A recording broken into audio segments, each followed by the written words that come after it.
பாருங்க, இந்த வருடம் பனங்காய் ரொம்ப நல்லா விழுந்திருக்கு. ஆமாங்க, இதுல ருசியான பினாட்டு செய்வோம்.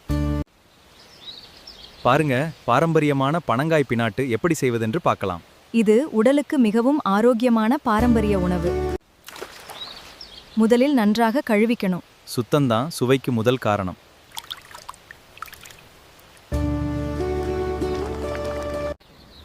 தோலை முழுவதும் நீக்கி உள்ளிருக்கும் சதையை மட்டும் எடுக்க வேண்டும்.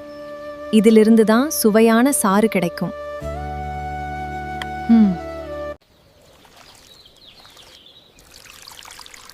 சதையை நன்றாக பிசைந்தால்தான் அதிக சாறு கிடைக்கும்.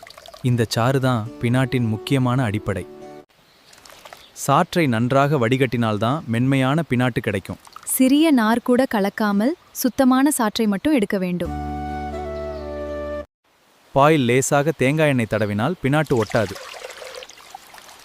இப்போது முதல் அடுக்கை சமமாக ஊற்றி வெயிலில் காய வைப்போம். இது பனங்காய் பிசைஞ்சதன் மீதி சாறு. இதை இவ்வாறு செய்தால்தான் பினாட்டுக்கு அதிக சுவை கிடைக்கும்.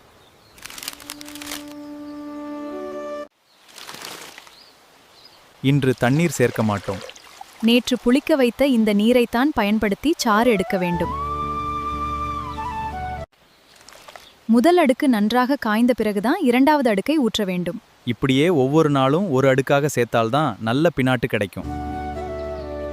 ஒவ்வொரு நாளும் புதிய சாற்றை ஒரு புதிய அடுக்காக சேர்க்க வேண்டும்.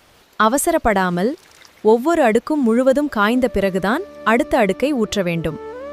இன்று முழுவதும் வெயிலில் நன்றாக காய விட வேண்டும். அப்போதுதான் பினாட்டு சரியான பதத்திற்கு வரும்.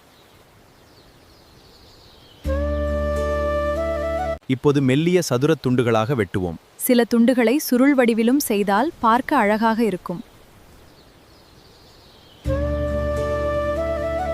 பாருங்க, எவ்வளவு அழகாகவும் சுவையாகவும் இருக்கிறது.